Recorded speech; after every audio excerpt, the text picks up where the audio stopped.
Hi everyone, it's Kai here. Just a quick message to say thank you for supporting me and this channel. I would love if you could tell me who you're looking forward to hearing from, which authors you want to see. Now that we're coming into the new year, I'd love to know who you would like a massive insight on their journey and their process.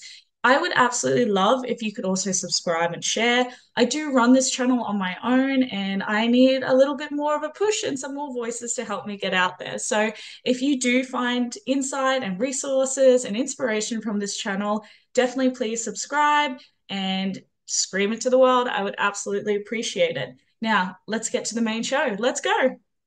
Welcome back, everyone. I'm Kaya Carrington-Russell, Australian award-winning author of Kick Butt Heroines and Delicious Men in Dark Romantic Worlds. And I have a very special guest for you today. We are talking to an Amazon top 40 best-selling author known for her delicious mafia men. We are talking to the one and only Jill Ramsower. How are you today? Hey, I am really good. I'm very happy to be here. I'm so excited to have you here because you have a lot coming up and I'm like, let's deep dive. But first, take me back to the start. How did you even get into writing and what has your publishing journey looked like to here? I am an attorney by trade, which I think is like half the indie authors out there. I don't know. I swear there's so many of us. Um, and I did contract work and I hated it. But I read a whole lot. Like I was always reading romance, always romance. Like I won't read anything that doesn't have any romance in it. So yeah, I just read a lot and I got to where I was like, that's not how I would do this. Like this scene needs to be different. And so I wrote a book. I didn't even really tell anyone I was working on writing anything. I just kind of did it and then was like, "Hey, I wrote a book." Which is why my real name is on them because I was so dumb about the whole process. I didn't know there were signings. I didn't know there was like the whole Booklandia, Romance Land, all of that. I had zero clue about anything. And I was just pretty much like, hey, Amazon, here's my book. Now what? And then it was like the next year of going, oh my God, this is like a real thing. There's a lot to this. Okay, okay, okay. So that and then it just kind of snowballed and yeah. So, what year was that when you published the first book? I think it's June of 2018. Okay. I was doing fantasy. So I have my four book fantasy series. That's what I started with. And that has never gone anywhere, never done anything.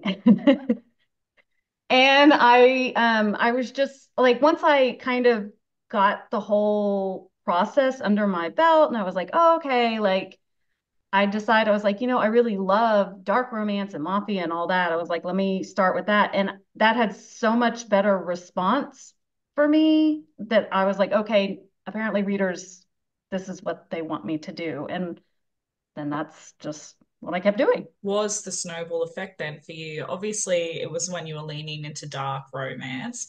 So when was that moment? Was it like a gradual snowball, or was it like all of a sudden, bam, you're here and you're a real author and you're like, what am I doing here? Where was that moment and shift for you? I've had two times that I had like kind of all at once level up, step whatever. And then I've had a lot of time in between those that has just been just kind of cruising. But in 2020, I had my third Mafia book came out, Blood Always. And that one is arranged marriage, and it just really spoke to people and it stirred up a buzz. And so like that's 2020, that was mid 2020. So I've been publishing. I kind of personally don't consider myself like I kind of consider the first Mafia book the first time I published because that was the first time I actually had like PR people and covers, nice covers, and just the whole. I had a better idea of what I was doing. So at that point, I published at the 2020. I had gone to attended my first RAM with Sky Warren and learned about ads, Facebook ads, and I did I actually put all kinds of money and effort into it, and it finally paid off, and things went went really well for several months.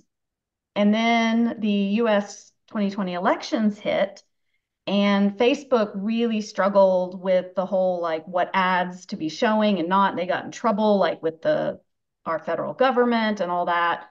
And in that whole time period, they were kind of trying to like figure out how to crack down on political ads and all this stuff. And they had all these bots like um, getting flagging accounts. And mine got targeted, and it was a nightmare, like horrible nightmare. I was on the phone with them every day for a month. They would like I would get some ads unflagged. Like every ad I had ever done in those 2 years kept getting flagged. So then like my account was like marked and looked horrible, and they wouldn't show me to anyone. And so like I just watched all those pretty numbers that had just finally taken off, and they just were like, so that was like the first little blip. And then it was a whole nother 2 years because I decided to go wide at that point. I was like, I hate the man. I'm gonna take my stuff wide. Um, and I learned a lot.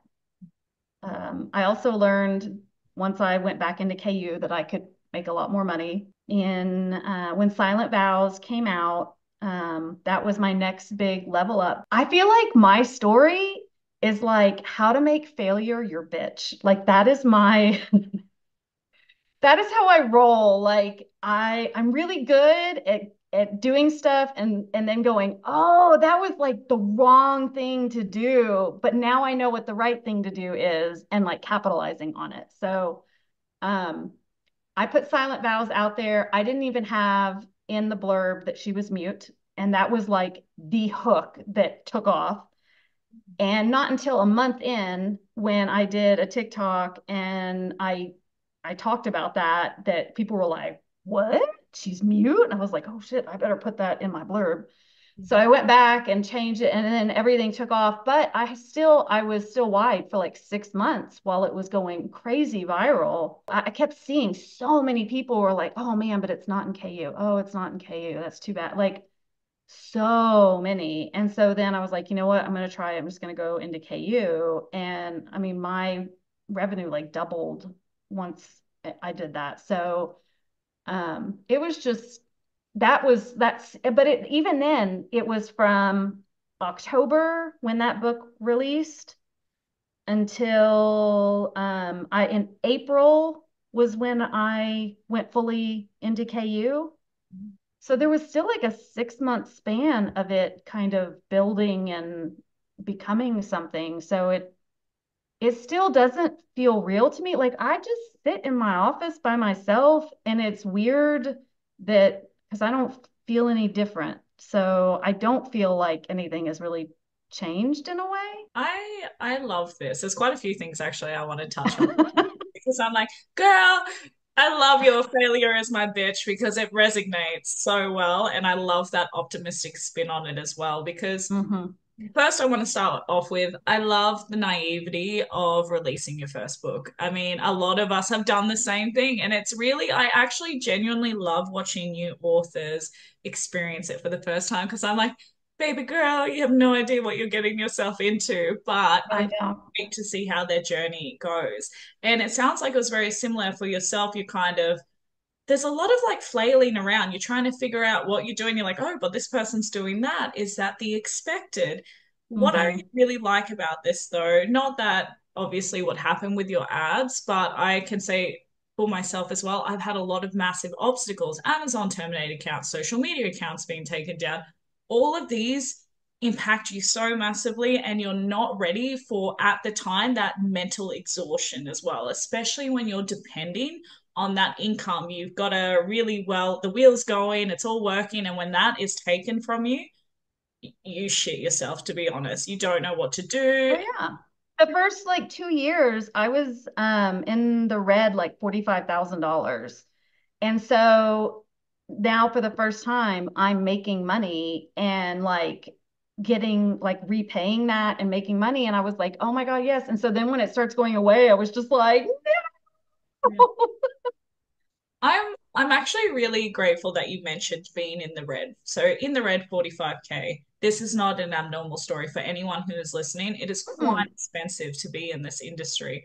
And People so think it's like you can just put a book out there. It is not like that. Like it is pay to play. Like this is not this is starting a business like any other business. Like you have to invest in it. 100%. And I love having real conversations like that on here because I don't want anyone being disheartened that they've released 3 or 4 books. It hasn't taken off. You're not the new J.K. Rowling or whatever it may be. You're still spending more than what you're receiving. Unfortunately, there are definitely a few people who take off immediately, but that is not the case for everyone. So you really need to be in it for the long run. And you've been doing this now, what, 6 years? Um, Hmm. and you've had those ups and downs as well. And I think it's positive to know that you're going to run into obstacles as you said you had, but still overcoming them. As you said, failure is my bitch. I really love that. I feel like that's going to be the title of this thing. You're like, yes, failure Good, do is it. a bitch. I love that. And I don't know, do you do signings now? Does it ever get a little bit more real for you that you're like, oh, people actually read my books? I mean, you've got tens of thousands of reviews that say people read your books, but does it really hit home? I do signings and the readers are always so amazing. And even before, like, it didn't really hit, I think, as much because I'm like, I fly under the radar. Like, no one knows me. I really don't feel like I can't even tell you how many times, like, I've stopped doing it, but for the most part. Like when you go into a group and people are like, oh my God, I need an arranged marriage, please, Rex, arranged marriage. And they'll start listing off. And I'm like, oh my God, my book is so perfect. Surely somebody has recommended it. And I'll just scroll and scroll and scroll. And I swear I'm never in there. And I'm like, who is finding my books? Like, because no one knows about them. Like, it is the weirdest thing, I swear. I'm like, no. And then, like, I was a ticketed author at Authors in the Bluegrass, and I'm like, I don't need to be a ticketed author. I'm like, that is really sweet of you, but I don't know. I don't feel. But so at RAM though, I did an author bite, and I had a lot of people come and listen to me, which like Anna Huang was there, and I was like, oh, you're clearly at the wrong table. That is super sweet of you to come listen to me, but you're this is not for you. I'm not going to teach you anything. But I had people coming out and being like, "Oh my God, you're the Jill Ramsower," and I was just like, "I don't, I me? I don't know who you're talking about." And like it's so much so that like I had a panic attack like the whole weekend. Like I just kept having to fight it because I was like, "It's okay, it's okay." You're still you when you go home. You cannot wear a bra and work in your jammies, and it's still you, and everything's gonna be okay. So yeah, I kind of try not to think about it, like, and I guess that's why I haven't really processed anything, because I'm like, no, no, no, no, no, no. Just me, still just me. Well, I mean, I know you can't outright say it, but I'm going to say it. I love how humble you are because you've achieved so many incredible things, and I genuinely, I love when I see this as well because you're like, I'm just still a gremlin in my home, chained to a desk, writing books that I love and hope that people love it. I'm not calling Hmm. you a gremlin. I usually refer to myself as a gremlin, so I should not use that word so loosely on other people. No, I am like this. I call it my cave, like, and it's a really pretty cave, but it's like I just every now and then I'm like, okay, I really need to leave my property so that I am forced to interact with people and like wear decent clothing. Yeah. That's I almost have to do signings just so every time I do a signing, I'm like, oh crap, I've got to go buy clothes because I don't have anything that I want anyone to see me in. I'm curious about your writing process. Are you a plotter? Are you a pantser? Do you have to light a candle and sing Kumbaya? What is your process? I'm definitely a plotter. I'm a big plotter, but then also almost always as I go, there will be a number of things that I'm like, oh, I did not see that coming. Like stuff will kind of veer off track. And a lot of times then when I get to the end, I'm like, well, shit, now I guess is it okay if I'm cuss here and there? Or You're speaking to an Australian. Yeah. okay, well I thought, yeah, I'm like, I just make sure. But yeah, I'll get to the end and then I'm like, oh my God, now how like I had this planned out and now that doesn't work because this other thing happened and now what do I do? So yeah, I mostly plot though. I love all the Easter eggs because I do the interconnected standalones and I have all of my Mafia books are in the same world. I love to pull little, nuggets from different books. And like I've got my first, The Five Families, like there's this really tiny character, a girl who is in a novella. She's the heroine in a novella that is not even like it's a free download on my website and she is a therapist. And so, like in the Byrne Brothers, one of the girls goes to see a therapist, and I just lit little nuggets that that's actually her. And I don't think I've ever had anybody say anything to me about it because I know, well, one, that Five Family series doesn't get quite as much attention, but I love doing all that kind of thing. And I feel like you kind of almost have to plan because, like, like I keep track, I have a very detailed timeline because everything happens. A lot of stuff is overlapping, like a lot of my books. I've got a scene in this new book that's coming out that has already played out in two other books from different perspectives. So like it'll have been in three books with all different perspectives. So like a wedding scene. So anyway, I like to have that all. And yeah, I don't know, I have to think about that. I don't know. So how do you keep track of that? Do you use any particular programs or do you have a like a Just system? Word.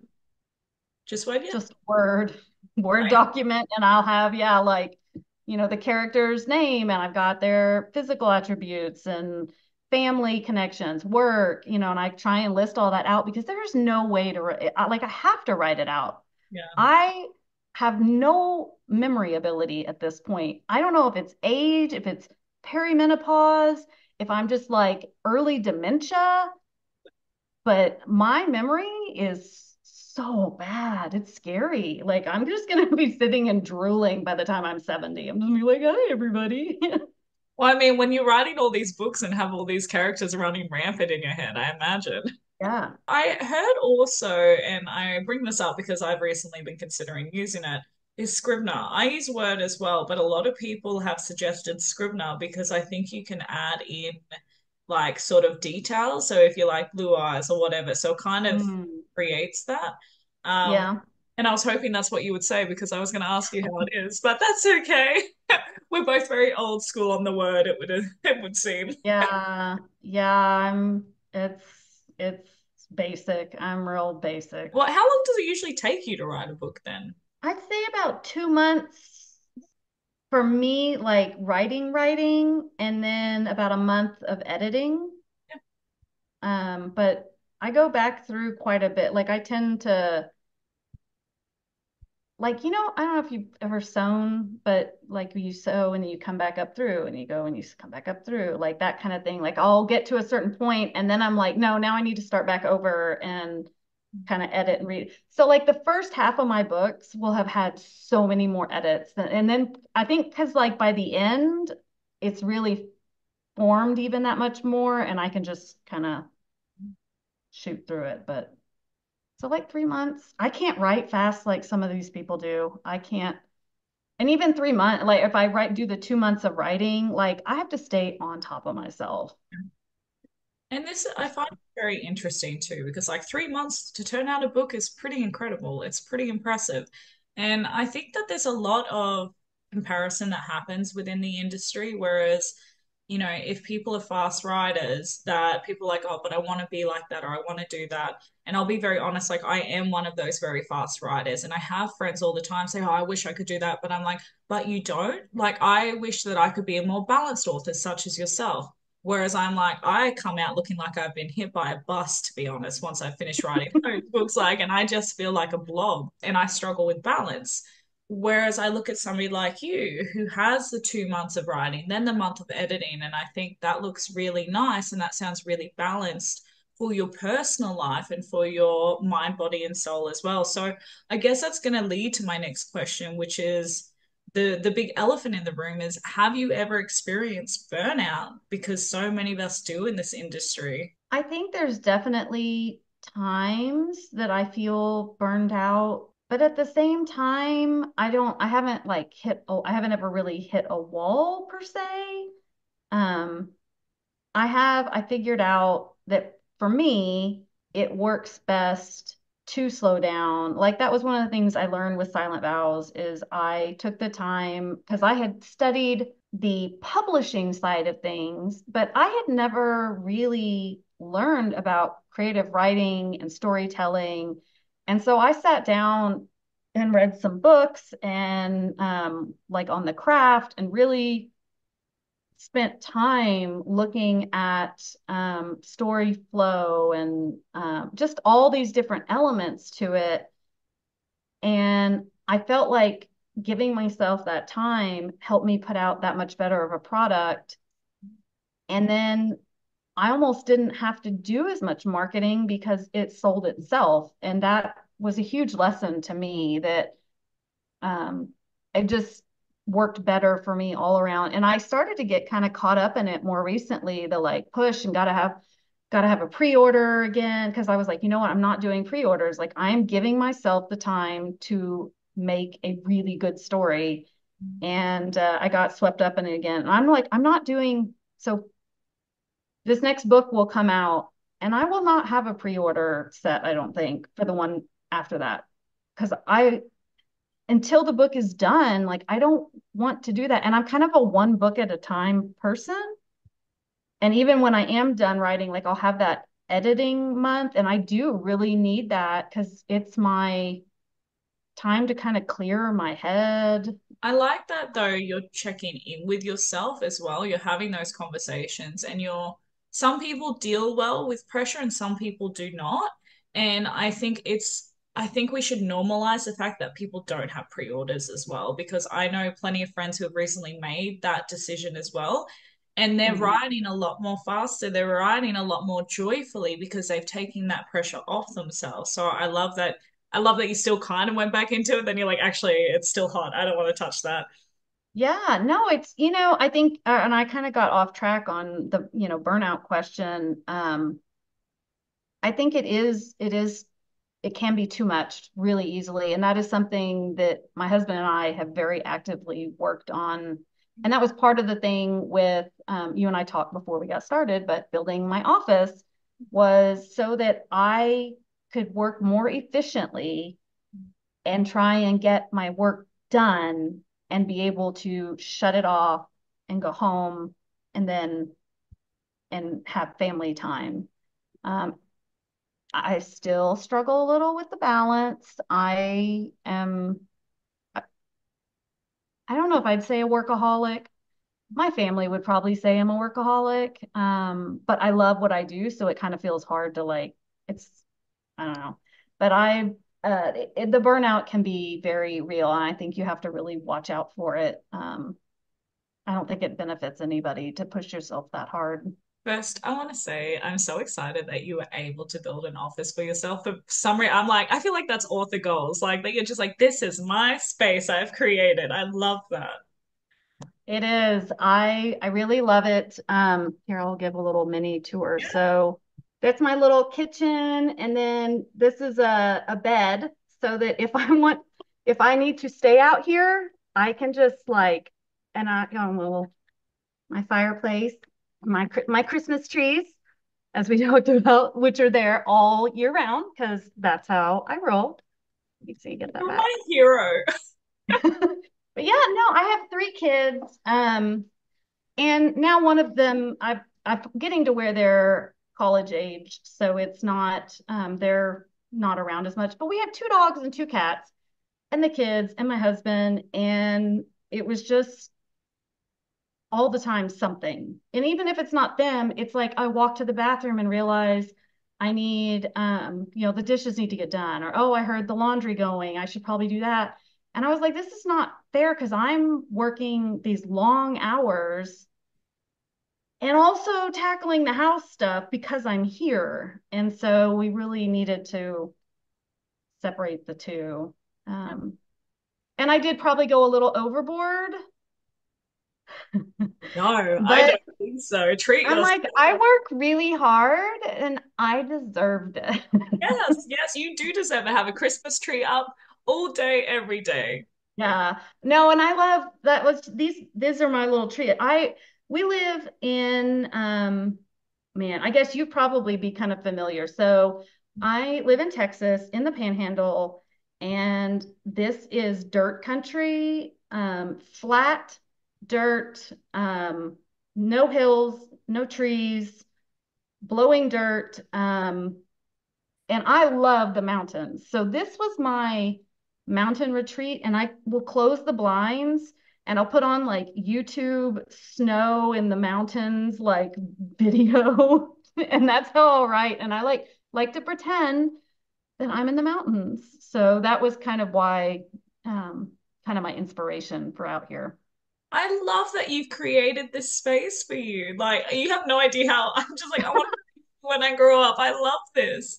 Because you said prior, when we were briefly discussing prior to this interview, that before you had this office space built, you were going out to Airbnbs and such, weren't you? Just so you could try and separate that space. Is Hmm. that correct? Yeah, just in same town, I would go rent a place, and spend like $1,000 for a week to get myself out because the deadline would get coming, and I was like, I've got to get out of here and write. And I didn't like having to do that. I wanted to still be able to be here, be home, and go to sleep in my own bed at night, but get stuff done. So.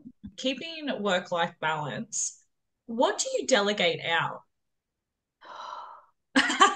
If you tell me you do everything, I'm gonna be like, Jill, we're having a conversation after this. Well, yeah, you're gonna have to have a conversation with Oh me then.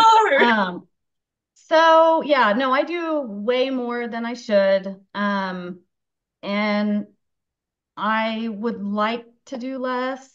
Um, I definitely have control issues. It's hard for me to want to turn over things. I have a best friend, Sarah, that everyone that goes to my signing events knows. Sarah is always a hit. She is my bestie for life. She's my soul sister. She's my plan B. We're like, if our husbands die, we're living together forever. Um, and we have talked about her coming to work for me. And hopefully, maybe in another year, we can do that. That's been something that was like, having this place and then having her, and because I could trust her, and she's been in the book world enough. That's part of it. I'm like, I really would like someone who lives in town and someone that knows the book world because it is so, I don't know, I think like so helpful to know how things work and know my books. And she's my alpha reader. And anyway, it's where someday I would like that would be a really big help. I have someone doing my Instagram, and I work with Valentine PR. But otherwise, like I do, like you didn't even want to hear this. It's going to be one of my answers for my rapid fire questions. So I guess I'm cheating by skipping ahead, but I do all my own graphics and covers and everything. Uh-huh. Uh-huh. And that is a huge problem, except that I love it. So when I started writing, it's gotten to where I really struggle to read. I don't I don't enjoy it. My work brain is on. I'm analyzing sentence structure and all of these things. And even out of my genre, I just I just don't really want to read. And early on, I started learning Photoshop out of necessity, and it just got to where I love doing it. Like I really, the last 2 days, I spent working on graphics for a upcoming cover reveal, and I do all of them, and I just love it. I don't know. That's my kind of my now my creative outlet is do it. So I'm like, I don't want to give that up. That's fun. Yeah. Um, I'll but I'll we're getting there. I'll allow it. Yeah. I wish I could do my graphics. I'm just, it's not my forte personally. So anyone who tells me that they're double talented, I'm like, get out of here. I'm done. Yeah, I just yeah, and I've tried a couple times to work with cover artists, and I tend to be like, no, no, that's not, no, this is, I want something more like this. And then I find myself like throwing together a Photoshop like file and do and half doing it myself. And I'm like, why am I like, just let me do it. One thing I did want to ask you about is your special editions. So your website, Chef's Kiss, I love your Thank website. you.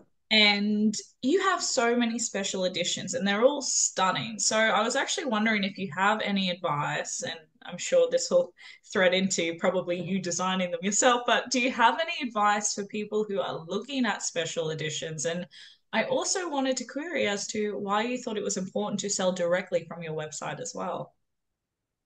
Um, so I mean, I have discrete covers, which I don't really consider special edition. I have the discrete covers, and those are available on other retailers. And I sell them direct from my website, signed, but those can also be bought elsewhere. Um, and then I just this last year put together special editions, mostly because it's just such a high demand. I noticed at signings, like so many of the readers, it was like, if you don't have a special edition, I don't need it. And I was like, okay, well, let's get some special editions going then. And, TikTok became so shop oriented that you can't hardly get views unless you're attached to a shop. And so I had just had a number of different reasons, and I'm very fortunate. So like my husband is a tech nerd, and he does my website. So yeah, he does all of that, and which is super helpful because you're constantly having to change and update, and it would be a pain in the butt if I was having to like deal with someone else.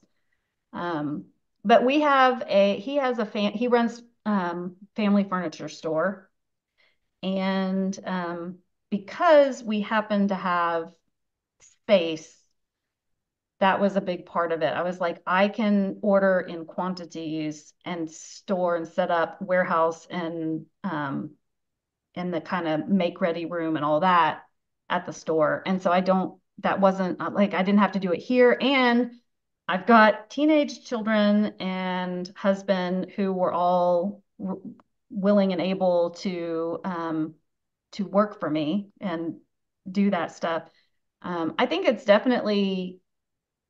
not doable for everybody. It's kind of tricky. I mean, there's barriers for sure, but I happen to be, in the fortunate position that I had some solutions for that already in place. So I was like, why not? Why would I not do that? I absolutely agree with you that when you do go to a lot of signings events, limited editions are very much in high demand right now. They weren't 4 or 5 years ago, and it's the latest trend. And definitely, Hmm. if you have the budget for it, definitely do it. But I would recommend not stretching yourself to focus on purely this. Like, and this is obviously for any type of author that's listening, but it's one thing because you don't necessarily, if you're bulking, if you're buying 400 or however many copies, you might not sell them all. So you might actually be quite resentful to putting all your maybe what could be put in ads or something else. So just grow at a pace that is natural for yourself, is my recommendation on that. At this point, I'm thinking that you and your husband are just dominating and taking over the world, but I love it. No, and honestly, in like very real here, with the economy in the States the way it's been, and our interest rates went up, we have this furniture store that has very much suffered the last couple of years. And this year, my husband for a while has not even taken a salary. Um, and so for the first time ever, I am supporting my family, and that's very foreign to me. Like I've never had to do that before. And things are turning around and it's been picking up the last several months, which is a huge relief. I'm hoping we've mostly weathered the storm. But there's been times where we were like, are we gonna have to file bankruptcy for the store? Like what? How does that look? I think any self-employed person doing this stuff is not easy. Like you have to be ready to deal with the stress of not knowing what's coming. It's hard. Unfortunately, in this industry, I feel like one of the biggest skill sets you can have, I don't know if it's a skill set, but it's adaptability because Hmm. it does change often. And even I've been publishing now for 10 years, you've been publishing for six, you would have noticed all the different trends, all the different changes, all the different amounts of times you have to change your covers, or the demand changes over time. And that can be really exhausting trying to keep on top of that as well. Speaking of trends, and I definitely want to dive into social media because it's a big part of what we do at the moment, unfortunately. How do you manage social media? Do you have any advice for authors who are watching? That is my biggest struggle, easily. I love the business side of things. I love the creative side of things. But for me, like I've heard Candy Steiner and Tessa Bailey talk, and they're like, they love the social media aspect, like it energizes them. I am the opposite. If I put creative mental energy into social media, that takes away from what I have left at the end of the day for my writing. So, like when I'm in a writing cycle, those couple of months, it is rough. Like I have to figure out how am I going to make content because once I'm done writing for the day, like I'm like, no, I got nothing. There's nothing left. That's been really tricky for me to figure out, and I haven't totally figured it out. I'm still trying to work on the videos, and I thought I was going to be really good about posting in my group, and I've tried here and there. I mean, like I definitely post in my Facebook group, um, but there's a part of me, it's like you can do it. You can just like post random things like all day. I don't. I kind of like my cave and being by myself. And as much as I'm super open on a like one-on-one basis and I'm totally cool talking about things, I'm also not a big fan of putting my personal life just out in the world on social media. So, um, I don't, then that's like there's only so much stuff I can say. So it is, I don't know, it's kind of tricky to find that balance because it is so necessary. I would not be on social media at all if it Yeah. wasn't for my writing. I like the comparison as well as you were discussing with Tessa Bailey and authors such as is that deep down, well, not deep down, not so secret, we're all different as well. And as you said, it doesn't energize you. Social media does not energize me.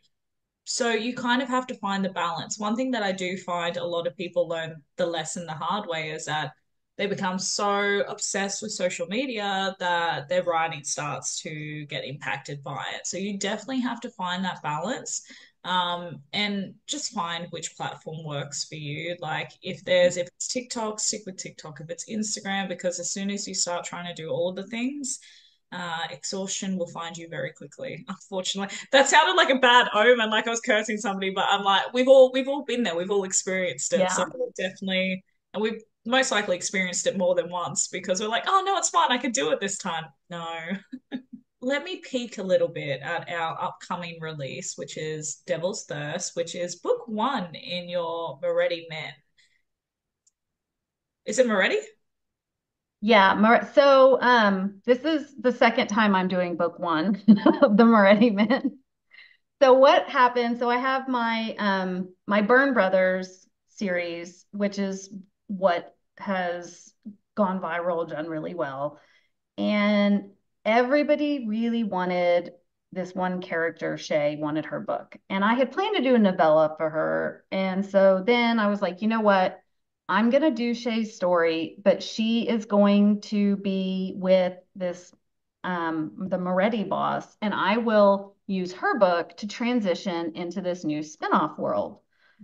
Um, and this is, again, something that I kind of talked about at RAM that I figured out later a whole slew of reasons that I messed up in the way I did this book. I love the story, and people that read the book love the story, but it doesn't have the strongest like hook to it.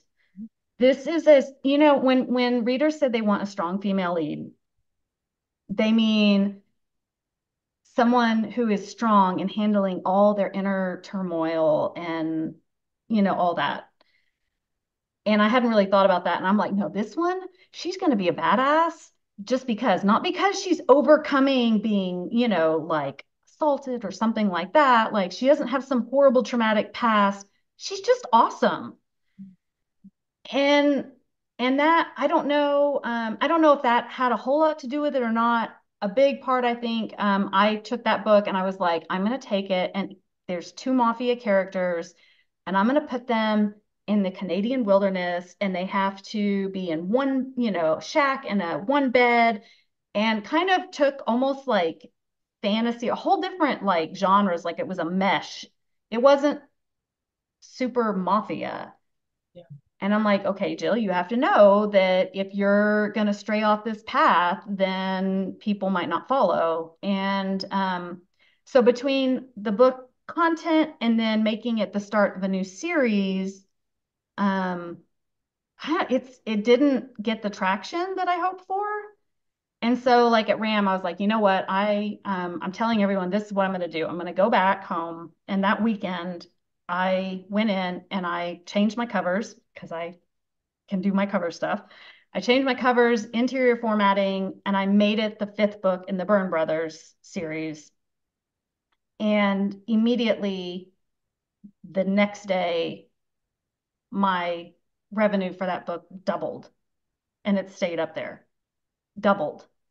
Um, People weren't seeing it. I don't know. I think I was kind of relying on the Byrne Brothers for that other one. This time I want to launch the new series better. And I think it's got that much more of a hook and a pull that readers will be interested in, um, that will draw people in without needing to be attached to another, an existing profitable series. So we'll see. As was telling everyone, I was like, you're gonna you know, I'm again kind of like the failure thing. I'm like, okay, I looked at that.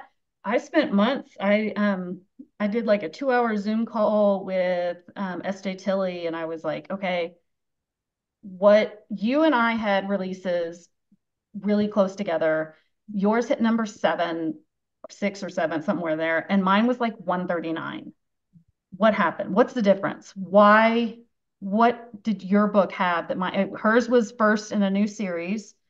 Mine was first supposed to be first in a new series. Like, what's the difference? And from there, I made a number of changes. I switched up my PR company. I did a whole lot of things in my I took to heart in what I was going to be writing next and stuck more to my stayed in my lane. And then in the planning for release, just all of it really trying to make it be more intentional about everything. I ramble a lot, so I don't even know where I started. I'm sorry. Like, This is actually really insightful. I love your rambles, Jill. I love them. okay, good. Because I love the fact too that you were able to detach from the outcome. So I love that you like hearing that you changed it from being a book one to a book five and finding out that it obviously doubled the next day. I feel like a lot of people wouldn't even consider that. They wouldn't even consider attaching it to a previous series where there's obviously read through, there's a readership there for it. Mhm. Let's be honest, a new series can be very hard to push. And I love that you immediately reflected on it and you changed things. You adapted very quickly. And this goes to show. I'm actually really like, I would have never even thought about doing that. So your ramble was well worth it. Lesson learned. But that's fantastic. And I also really value the fact that you are having conversations with fellow author friends. As you said, you had a conversation with SJ Tilley and just said, what was the difference? Where could I have made this stronger? And whereas I know some authors may have been like, oh my gosh, I'm not SJ Tilley, or I didn't reach that. It means I'm a failure. No, we're not the failure. Failure is the bitch. I love this. This is going to be the title for sure. I really thank you for being transparent as well in that because I think Yeah, no. from it. Yeah, I think a handful of authors along the line have been, crucial to my success and helping me learn. And I'm very happy to help where I can. I'm fine with being open about numbers and stuff like that usually. I wish there was even more like sharing, like going to RAM and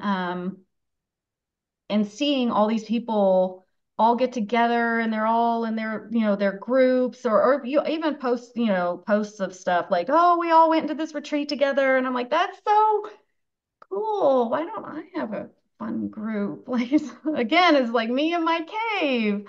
um I'm all for that. And I've been lucky. I've heard from people that they've gotten burned a lot of times with, you know, with other authors. And so far, I haven't had that experience. So I've been really lucky. I've been very blessed to have people that have taught me a lot. And I love getting to pass on what I can. I want to just clarify for people who are watching too, for those who aren't familiar with RAM, RAM is Romance Author Oh, yeah. Master. So they know you're fine. Who Sorry. was created by Sky Warren. So it's a fantastic. I've done virtual ones. It is based in Texas, I believe, in the Mhm, States. But it's a fantastic event, basically, where I think it's about 3 or 3 days, I think it is, but where mhm, authors, where they're already at a certain level in their career, they're trying to level up. So it's not for beginners, it's for those who are really trying to level up. So the conversations that are there can be real nitty gritty as to basically polishing your craft, polishing your marketing, and just having very transparent conversations. So it is fantastic. I absolutely love it. So just for a bit of context for that. I will add as well, as you said, a lot of authors have been burnt in this industry, and I 100% agree. I've interviewed heaps of authors now, and a lot have had the same experiences. And I do refer it mostly in the same sense that if you're in a certain career, you'll find some people that just are not your people. And although I don't condone people doing or having ill will towards anyone else, it will happen. But I can also guarantee you that when you find your right tribe, it'll make all the difference. When you have those friends that you can call and celebrate with, and mhm. there's no comparison, there's just lifting each other up, you will find them eventually. Just keep looking for the right. Yeah. What has been, would you say, your greatest challenge and your greatest achievement so far in your writing career? Biggest challenge, I think, has to be that month from hell, dealing with Facebook and everything tanking. That was really hard. Like, I just cried and it was awful. Like, I just to have everything feel like it was right there, and I think, when I look back on that, I feel like I kind of made emotional decision to go wide, because I mean, Amazon wasn't even really the problem. Part of the problem was I was relying on one source for to find readers. I didn't utilize Amazon ads or other avenues. And so when the one source that I had was taken away, I had no visibility. And some of that's just time, and it wouldn't have necessarily I don't know. I just wonder if I could have gotten back to profitability that much faster if I hadn't kind of freaked out. And but yeah, this, I've done well in this last 18 months, But then more recently, it has, like that release didn't go like I'd hoped. Well, that means there it almost is like there's that much more time between my releases, and my profit has come down, and I feel a lot more steady about that, or like comfortable. I'm like, okay, it's not ideal, but it's okay. I know I'm gonna work on it. I'm gonna do different, next time I'll do it differently. And anyway, so that I think that was a really hard one. Um, and I think supporting my family, being able to say that I mean, because I don't know what we would have done the last 2 years because it was like 3, 4 years of not really making money, and then all of a sudden it hit, and that's like nearly the same time that the store started to struggle. And you know, for me to know that I have that and that I have been able to pick up the slack, and give everyone that security, the family, know that we're all okay. That, definitely very proud of that. I do want to ask you now because I genuinely, as you're talking about, then I went into the abyss with you because I remember what it was like when Amazon terminated my account, and I just remember that pain, like that it was massive, and so I had an emotional reaction, much like you were saying that you were having as well. I did the same thing. I went to Wide, and now recently this year or end of last year, I went back into KU as well, and different things work differently for everybody, but I'm kind of curious now regarding your ad spend and things like that. Is it still Facebook you predominantly focus on, or are you doing a bit of Amazon, PR as well? Like, where do you put most of your money into? Right now, so for a while there, I was almost exclusively relying on Amazon. Um, I really worked to build up, um, learning how to do those ads. And TikTok was working well enough for me just organically that I didn't have to worry about, I mean, I didn't pay that at all. And I kind of stepped away from Facebook for a little while. And I don't even remember why now. I'm not entirely sure. I was working with someone on ads, and I think they kind of dissuaded me from working on doing those. I ended up parting ways with that person. I wasn't with them for real long, and I'm like, I tried to outsource, but it did not go the way I'd hoped, and nobody cares about your business the way you do. And the ads require a good amount of attention. And as much as I don't have that time, I have to, because no one else is gonna do it the way or care about it the way I care about it. So I love Nick Eric, Nicholas Eric. I have paid to do like some one-on-one consulting for him to teach me Amazon ads, and that has been an enormous help. And Facebook, that I do those ads. I haven't done very many video ads, and I know a lot of people are seeing a lot of success with those, and that's on my like lower on my to-do list. I'm like, I've got to work on getting some video ads going. Right now, I'm getting closer to a 50-50 split on Facebook and Amazon. I have what's called speed dating with an author. So I've lit a candle, I've created ambience, but Hmm, basically what it is 5 rapid questions. Are you ready? yes. Amazing. What are the 3 words that best describe you? Enthusiastic. And it's hard to kind of for me to pick these because there's a whole realm of words, but essentially enthusiastic, intuitive, which I'm not sure. Maybe I'm not as intuitive as I think, if I'm failing and having to figure it out. But I'm really good at intuiting how I messed up. So that's something. And a peacekeeper. I hate conflict. I am a no drama llama, and I do not. I don't.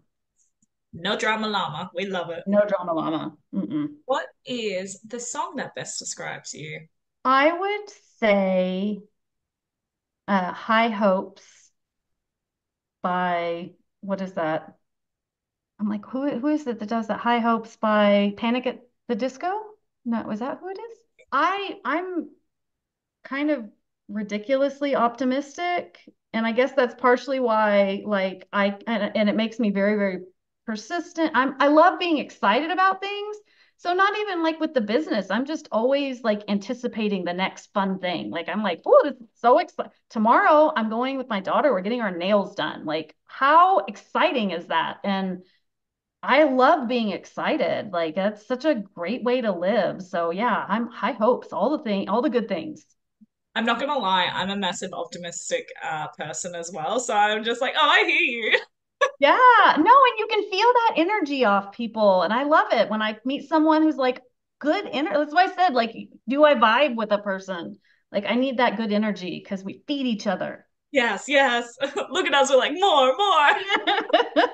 Everyone's gonna be watching this being like, no, please stop now. Yeah. What Sorry. to bring down the optimism, what's the clumsiest moment you've ever had? So I I really can't think, to me, I can't think of like a physically clumsy. I have a verbal clumsy. I am known in my enthusiasm, I have been known to put my foot in my mouth. Hard to believe, I know. And one thing that I did years and years ago that I swear I'm still mortified about, and I don't even know if I've ever told anybody about this, but I was in law school and we had one of the ladies that worked at the firm, like a um, she wasn't one of the lawyers, but she worked there, and she had a baby, and we were friends, and I'd even done a cross stitch for her and everything. And I go to the hospital. I don't have a sister. I've never had anybody that I knew that had a baby. And I was just so excited to see her and see the new baby. And they're like, I don't know, I can't remember if she was still in the delivery room or like the recovery room or whatever. And she was nursing, it was her second baby. And she's nursing the baby. And I was like, what happened to your nipples? And I had no idea that like nursing a child changed your like I don't know. I didn't know. Like I was just so dumb. And I'm like I couldn't like and to this day I'm like I cannot believe this poor woman has just pushed out a child and I'm criticizing her nipples. Like what is wrong with me? So yeah, that to me has always been one. I was like, oh, that was smooth, Are you smooth. guys still friends? I don't know. Oh, Well, and so that was when I lived in Waco, so I haven't lived there in a long time. So yeah. had to But spend yeah, time after that, huh? I'm like, wow, you've got to think before you open your mouth. But I was so stunned, because I was like, why are they so big? Yeah. So yeah, that was a highlight for me. Thank you for sharing that, Jill. Hmm. Hmm. Who has been your favorite character to write and why? It's so hard to pick. The last book in my fantasy series is entitled Siege and Seduction. And the heroine in that book is the villain in the first book in the series.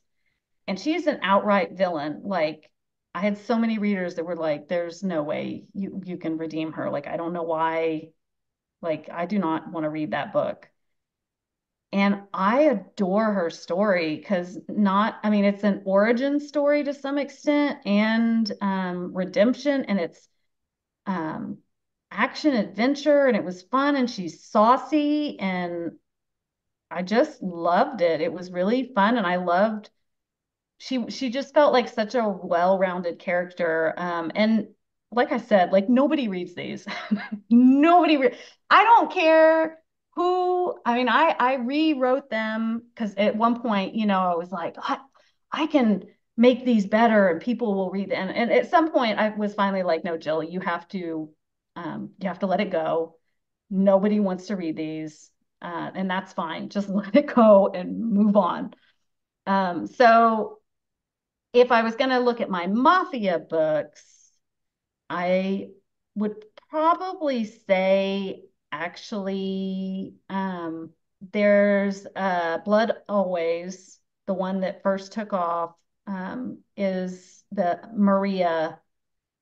She is my other kind of badass character that I wrote, who is a made woman. Um, the only other like made woman like actually in the mafia that I have written about besides that this most recent one that I did. But she had the traumatic past and was very complicated and well-rounded. And I guess I just really like that when they have some depth to them and you can see them grow. And so I've really enjoyed writing her as well. Yeah. What is a unique talent or skill set that not a lot of people know about? I'm pretty sure you've already revealed it. Yeah, Photoshop, man. I dig it. I really dig it. And the fact, people don't know that I do the covers, my covers and all like the special editions. Like that's not just I have that much more of me into it. And I do try and think of things as a product and not like my precious child. But it is kind of hard, like when there is so much of me in it, I'm like, I hope they like it. But yeah, I love doing Photoshop and I'm like, I don't know what other like I'm real good at learning from my failures. Like I don't know what else. I used to want to be, I remember when I was younger, little, when I was like, school age, thinking so many people have stuff that they are so good at. Like all I want is to have something that I'm really good at. And as I got older, I realized that there isn't, that I'm not, or what the good thing that I'm good at, that I'm really good at, is being pretty darn decent at a lot of things. And so I think having, especially in this career, I think partially why I've been able to be successful is I'm not just a creative. I've actually got, a decent business mind and I'm organized while having that creativity. And so I think I think one of my favorite things about me now, even though that's what I wanted so bad, I was like, if I could just sing, if I just had a talent, and I'm not the most amazing writer on the planet or the most amazing businesswoman, but I'm pretty decent at all of it. And I think being able to be pretty competent at a number of different things is its own like superpower. Yeah, So, it is. Yes, you it know. is. Jill, I have had so much fun with you being on here. Honestly, you've cracked me up quite a bit, to be honest. But let us know, where do we find you? Where are you predominantly on? And what do we need to be on the lookout for? I try and engage the most in my Facebook group, Jill's Ravenous Readers. And I mean, I answer my own messages. I haven't outsourced that, so I'm around my email. Like I mean, it's me. I'm not like cool enough to be hiding behind people at this point, so I'm there. Look forward to Devil's Thirst. We have a cover reveal coming out, and by the time this comes out, that we'll have the cover out. And you guys like I'm so excited about it. All of it. The covers, the graphics I made the last couple of days, like I'm really, but then that's like me. I'm always so excited. I'm like, no, this time it's gonna be amazing. You're gonna love it so much. Yes, that's the type of energy we need on every release. I'm digging it. Yeah, yeah. So I'm really jazzed. I'm hoping I'm doing duet narration on this. I'm pretty sure that's what I set up. I'm gonna talk with my producer and make sure that that's what I scheduled with her. I'm not sure entirely. So if that happens, that'll be cool because it's the first time I've done that. But yeah, I think all I don't. There's always new and exciting things coming. I love that. Well, guys, be on the lookout for Devil's Thirst. It comes out December 27th. I believe that's correct. Yes, yes. And I'm like, please tell me that's correct. Uh, and definitely follow Jill. She's awesome. I guess she makes the cut. So make sure you're following her and support her on her new release. Until next time, guys. Bye. Ah.